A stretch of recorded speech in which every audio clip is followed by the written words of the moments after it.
episode of TUA. I'm Lobcke, I'm her, her is she, and she is me. And we are back, baby. Or shall I say, Sashiburirana. Hey! I am still on my anime tip, but we're going to get to it. Let me hit you guys up with my acting updates first and foremost. So let's go. So about 2 weeks ago, I got a casting call for a luxury brand commercial, right? And as I read the brief, throughout it's sort of saying no tattoos, no tattoos, no visible tattoos. And of course, then I realized I can't go because inked up, yo. But then I thought, it's 2025. Makeup has evolved to the point where I can cover all of this. Special effects has evolved into where click, click, click, click, click, they could take it all out. So is there really a need to still be saying have no visible tattoos?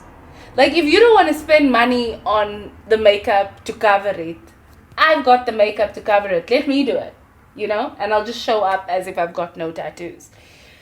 And then, you know, the question you'd ask me, like, okay, why don't you just cover up your tattoos and then go and do the thing? Because we're not allowed to. You sort of have to be honest and, you know, say, I do have ink. And half the time I try to be like, no, I do, but I can cover all of this. But it doesn't really help.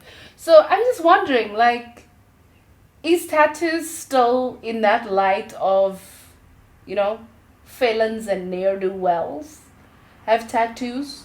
Luxury, classy people don't? Like, is that still a thing? But, also that being said, I decided I didn't care a long time ago.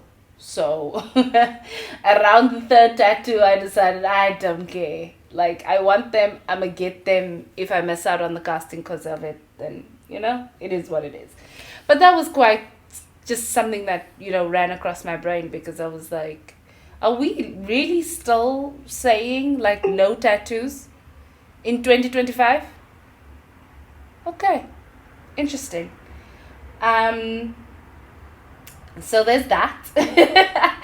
And then I got to cast for, well, no, I got to audition for a TV series, which I'm so excited about, that I can't tell you anything about, but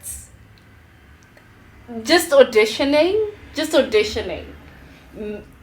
has me just excited, and oh my gosh, I can't believe it. I think it was one of the toughest castings I had to learn lines for, because it needed an accent I'd never learned. So I had to do quick research and quick listening to podcasts of people with this sort of accent. I had to, you know, really take time with it to prep. And I had like a day to do it. So I'm not even sure I'm going to get it. I don't think I would. But I got to audition for it and that was really exciting. So there we are. Guys. So I realized that last time I was talking about anime, I never actually got into it except that it's amazing and you should watch it. But I did start watching Solo Leveling now. When I started Solo Leveling, I was like, what am I watching? And then as I continued, I'm like, okay, what am I watching? Because let me just say, Sanjin Woo, oh, the man is fine, firstly. And don't come for me because it's animation. His growth arc, like who he is amazing. It's sort of like he's Gojo of like the video game world. Gojo is in Jujutsu Kaisen, for those of you who don't know. He's all-powerful and amazing and just, he's Gojo. He's Satoru Gojo. Now, my guy from Solo Leveling, he's sort of, if we watched Gojo train to be Gojo, I feel like this is what we'd be seeing, right? This is how we'd see him get all his powers together. But I'm really enjoying Solo Leveling. I'm also really enjoying the soundtrack. So that's on my gym playlist. I'm not done with Solo Leveling, so don't ask me anything about it. But I quite like it. I feel like I'm following a protagonist who's going to end up being the villain. I feel like it's a road to hell with best intentions type of thing that's happening here. But time will tell, who knows? So let's wait and see.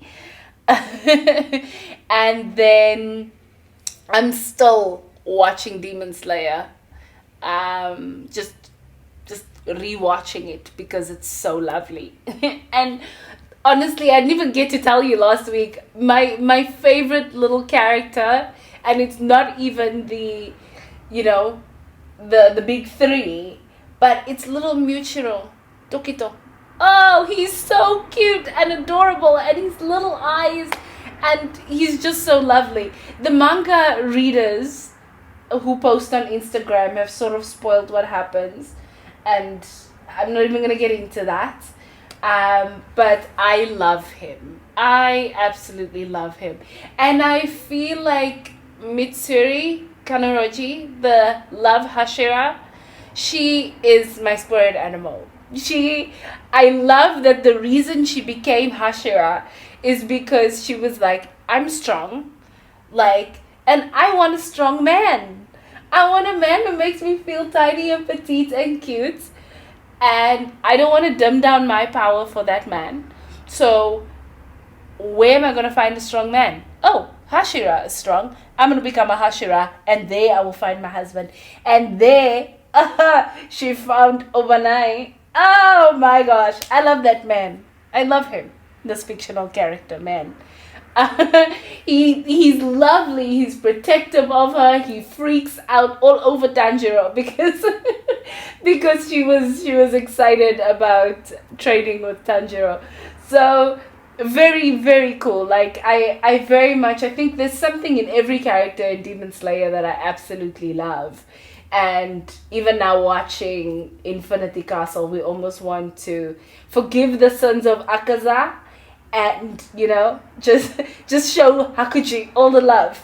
And I love the debate online about whether or not we now love Hakuji, but we don't love Akaza. And, and we can't forgive Akaza for Rengoku. We just can't. Like, let's not be crazy. Yes, Hakuji, sweet, lovely, you know, life just done did him wrong. But Akaza, man's killed Rengoku. We're not going to get into any forgiveness there. Not one bit. So, I'm still in that world, even though I'm entering the world of Solo Leveling. And then, did the news for the December screening of Jujutsu Kaisen's film, and then, you know, the preview of Culling Games also, did that not come out for the whole world except Africa? Like, I know this is a norm. And this is a thing that happens in entertainment all the time. It's the big debate of these musical artists and their world tours that never include the African continent. So we've been over this as a society.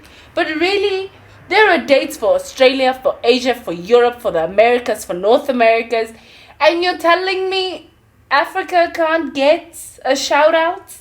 We don't get to see the JJK film on the 5th of December? Like, why? Why is that? I want to see it. I need to go watch the Shibuya incident, even though I'm watching it already. I want to see it on the big screen. I want to see the Shibuya incident on the big screen. I need to cry my eyes out for Nanami and Kugisaki all over again. I need to be vexed because of Mahito, that demon that is Mahito. You know, I need to feel all those feelings with other people who know what these feelings are about. So I don't know who I need to, you know, who do I tell? Who do I complain to? Please release it in African cinemas. Not even only in South African cinemas, in African cinemas. Give us the JJK films. I want to dress up. I was too late for Demon Slayer because I hadn't binged fast enough. But I am right on time for JJK. And I'm trying to dress up. And anybody who thinks I'm going to dress up in some foolishness, maybe Maki or someone, no. I want to be Choso. I have had insomnia for a couple of weeks, so I need to take out my dark circles, wear them as a statement of honor. I am going to make little puffs, little afro puffs when my hair's dead. I want to be Choso. So please, whoever is in charge somewhere, somehow, release the JJK films in the African cinemas. We want to see them. Yeah? Fabulous. Guys, I am still catching you up on films that I saw. And I realized because it's Halloween and, we're watching horror movies all over again, or we're watching the new ones that come out. I watched Weapons. Weapons is probably one of the worst movies I have ever seen. What on earth was that? The trailer had you here. The trailer was like, you're about to witness cinema. You're going to be disturbed. It had a Stephen King feel to it, right? And it said like, I'm going to maybe sprinkle a little bit of A24 or Blumhouse magic on this thing. You're going to be disturbed. It's going to be good. What a load of rubbish. Oh my God, it was such a terrible film. I still don't understand. I remember being done with that film and just sitting here like,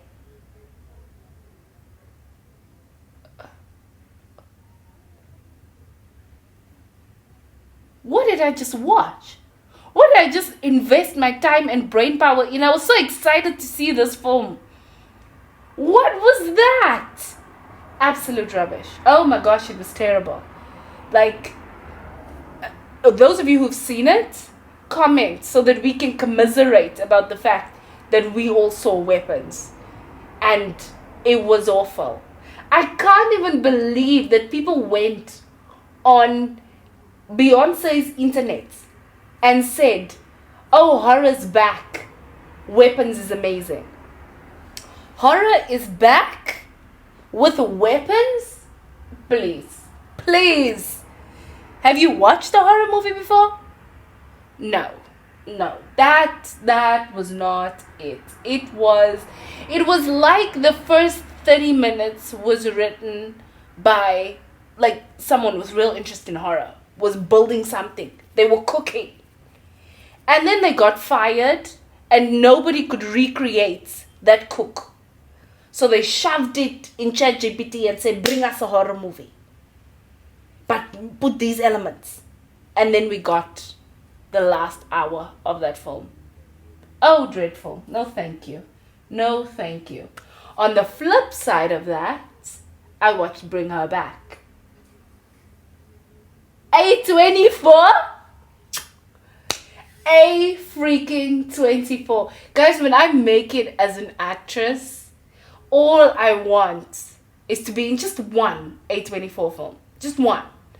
Like, I don't even have to have a big role. I just, put me in the cafe when the main characters walk in. That's fine. But A24, chef's freaking kiss. I have said it before that they know how to make horror movies. How to creep you out using unexpected elements, sound, shock horror, they combine it so well and they package it so well. Oh, A24. You did good, baby. Bring Her Back was so disturbing, and the more thought you gave it, I feel like the less disturbing it got, and it just got really, really sad. But that was after the fact. While you are watching it, you're just horrified start to finish. You're horrified, you're disturbed, you just like, what on earth is going on here? It's a mess. and you love it. You cannot stop watching it because it's that good. It's that good. So if anybody hasn't seen Bring Her Back, you should see that. It's so good. It's so good. So go watch that. Yeah. Fabulous.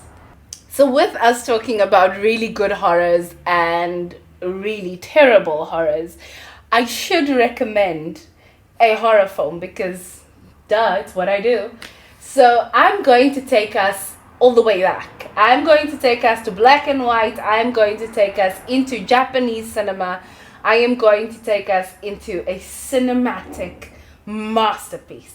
Now, I entirely forgot about this film. I watched it back in film school, which was eons ago.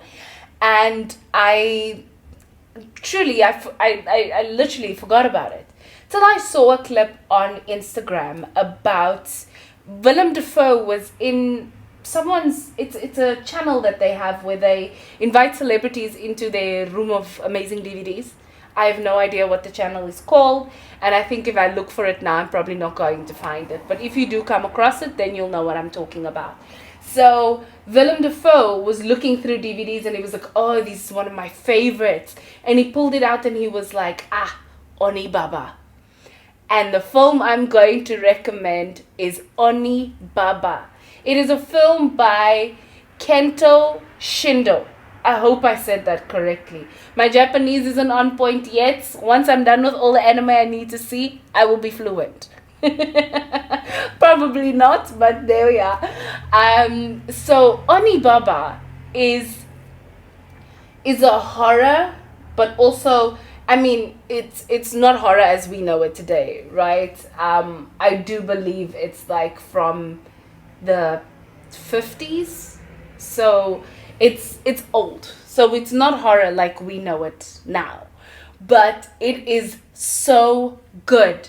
The story follows a mother and her daughter-in-law who are like living out in the woods, in the marshlands of Japan. You know, it's a lot of water and I think it's rice fields. Yeah, it's bamboo. There's a lot of bamboo. So a mother and the daughter-in-law are living there and they come across soldiers. They kill these soldiers and steal their stuff, and they have those masks, those intricate, beautiful masks that is also in Demon Slayer. And I'm sure in other anime as well. But this is not the point. I'm not going off on an anime tangent, right? So they steal all their stuff and they take it with them home. In the interim, the mom finds out that her son has passed away. The daughter-in-law doesn't know this yet, right? So mom, fearing that the daughter-in-law is going to leave her now that her husband is dead, decides to don this creepy-ass mask and sort of haunt the daughter into staying with her, or tricking her into staying with her, kind of thing. Terrorizing her into staying with her. I don't know which way to best explain it, but that is the tip of the story iceberg, right? You're like, Lobcke, why did you spoil it? I didn't spoil a thing. You'd think I spoiled a thing? I didn't spoil a thing. Go and watch it. It is so good. The cinematography is amazing.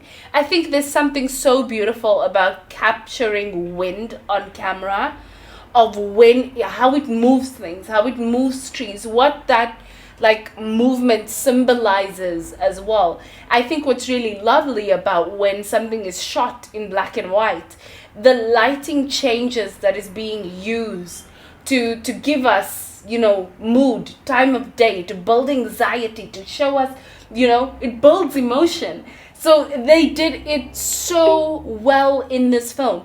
And while we're going, okay, it is fantastic.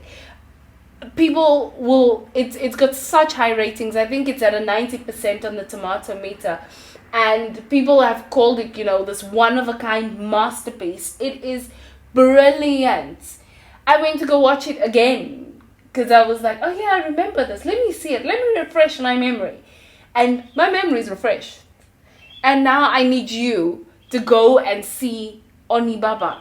If you're strapped for something to watch and you want to get in like the Halloween spirit, or you're just a fan of old movies, go watch Onibaba. It is so good. I would put it right up there with Rashomon. And if you haven't seen Rashomon, please get your life together, you know? Get it together, all the way together, and watch that too. Because brilliant cinema. And it's so nice, and I said this last week, there's something so amazing about like expanding your cinematic knowledge beyond language, beyond culture. It's what cinema is there for, you know? Cinema, music, theater, literature, it's all there to bridge these gaps, to bridge these divides, really. So don't let subtitles or black and white or it's Japanese, it's old, don't let that stop you from watching a really good film. So my recommendation for the week is Onibaba. Go and see it because it is fantastical. And if you're like, look, I'm not trying to watch anything old, okay, fair. Then watch a new horror. I can't tell you what's new. I've said watch Bring Her Back. It's brilliant. There isn't really anything that's really pulled me to go, this is magnificent. I was talking to a friend the other day and I'd asked him, you know, have we actually seen really good cinema this year besides Sinners? And I know I was away, so I didn't get to speak about Sinners, and I'm not going to speak about it now because I could go on forever. But have we seen anything this year that was just like fantastic cinema? And I really don't, very few. I think I've got like 5, and I even have to think about it. So while I think this year was a little bit disappointing in ways of hard-hitting, incredible cinema, I do think maybe go back a couple of decades. Go back a couple of decades and see what cinema was saying. That's it from me, good people. Thank you so much for joining me this week. I hope you've had a good time with me. I hope you're going to go and watch some anime and some horror films and some old-timey horror films. I will be back because by then I will be done with Solo Leveling, so I can come back and I can say yay or nay. But for now, it's a strong yay. Solo Leveling is really, really good. I need to go see what Video Game Gojo is up to. There's just 2 seasons, so I think there's a lot more to get into for however long they plan to run Solo Leveling. And then for those of you who know somebody, get them to screen JJK in Africa, in the cinemas of Africa. Yeah, fabulous. Thank you guys, bye. Let's go.